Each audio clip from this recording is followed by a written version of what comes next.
नमस्कार. महाराष्ट्र अपडेट हा शेतकऱ्यांसाठी अत्यंत उपयुक्त प्लॅटफॉर्म आहे. तुम्ही व्हिडिओमध्ये अतिवृष्टी बाधित शेतकऱ्यांसाठी राज्य सरकारने जाहीर केलेल्या रब्बी हंगामाच्या अनुदानाबाबत प्रति हेक्टर 10,000 रुपये विस्तृत चर्चा केली आहे. त्यातील मुख्य मुद्दे प्रक्रिया, ई-केवायसीची आवश्यकता, पंचनामा, बँक खात्यात थेट हस्तांतरण आणि वेळापत्रक यांचा अभ्यास करून मी येथे एक विस्तृत, संक्षिप्त आणि स्पष्ट परिच्छेद स्वरूपात उत्तर देत आहे. ही माहिती महाराष्ट्र शासनाच्या नवीनतम शासन निर्णयांवर म्हणजे GR वर आधारित आहे, ज्यात जून ते सप्टेंबर 2025 पर्यंतच्या अतिवृष्टी आणि पुराआपत्तीमुळे झालेल्या नुकसानाची भरपाई करण्यात आली आहे. मी यात काही अतिरिक्त स्पष्टता आणि अपडेट्स जोडले आहेत, जेणेकरून शेतकऱ्यांना सोयीने समजेल.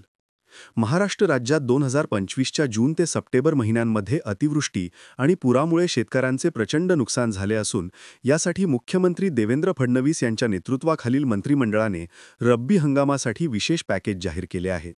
या पॅकेजनुसार अतिवृष्टी बाधित शेतकऱ्यांना खते, बियाणे आणि कीटकनाशके घेण्यासाठी प्रति हेक्टर 10,000 रुपयांचे अनुदान दिले जाणार आहे. हे अनुदान राज्य आपत्ती प्रतिसाद निधी अंतर्गत मदत आणि पुनर्वसन विभागाद्वारे वितरित केले जाईल, ज्यात राष्ट्रीय आपत्ती प्रतिसाद निधीच्या निकषांप्रमाणे प्रति हेक्टर 5,000 रुपये आणि राज्याच्या वाट्याने अतिरिक्त 5,000 रुपये एकत्रितपणे मिळतील. म्हणजेच एकूण 15,000 रुपये प्रति हेक्टरपर्यंत 2 हेक्टर मर्यादेत. पंचनाम्याबाबत महत्त्वाची बाब म्हणजे ज्या शेतकऱ्यांचे आधीच पंचनामे झाले आहेत त्यांना पुन्हा पंचनामा करण्याची गरज नाही, सरसकट मदत मिळेल.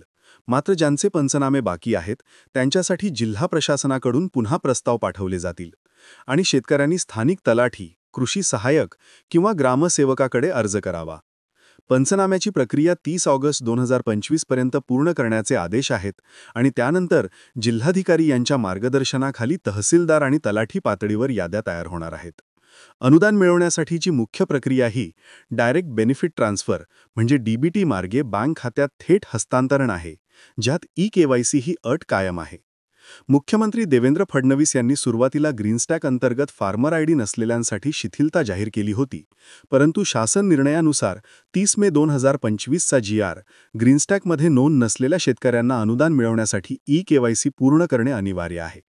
यासाठी शेतकऱ्यांनी स्थानिक पातळीवर CSC सेंटर, तलाठी कार्यालय किंवा कृषी विभागाकडे आधार कार्ड नंबर, मोबाईल क्रमांक, जमिनीची माहिती म्हणजे 7/12 उतारा, बँक खाते तपशील म्हणजे अकाउंट नंबर, IFSC कोड आणि खातेधारकाचे नाव सादर करावे. ही कागदपत्रे गोळा करून ई-केवायसी पूर्ण झाल्यानंतर महसूल विभागाच्या यंत्रणेद्वारे म्हणजे जिल्हाधिकारी ते तलाठी पातळीवर याद्या तयार होतात आणि अनुदान DBTद्वारे शेतकऱ्यांच्या जोडलेल्या बँक खात्यात जमा होते.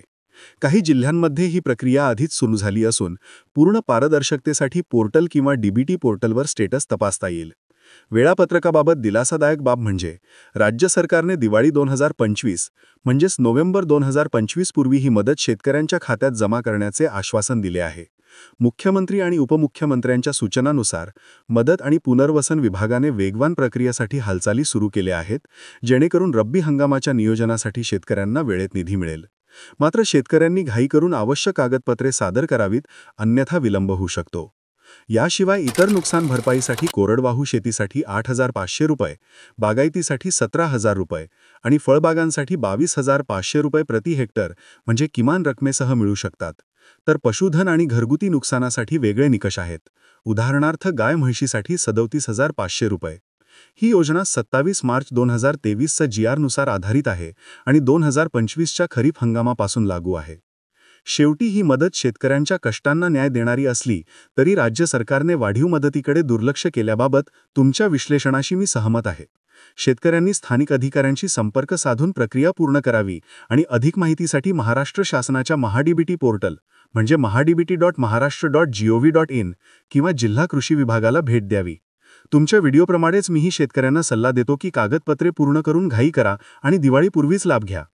जर याबाबत आणखी प्रश्न असतील तर कमेंटमध्ये विचारा, मी उत्तर देण्याचा प्रयत्न करेन. शेतीला चालना देण्यासाठी महाराष्ट्र अपडेट शुभेच्छा.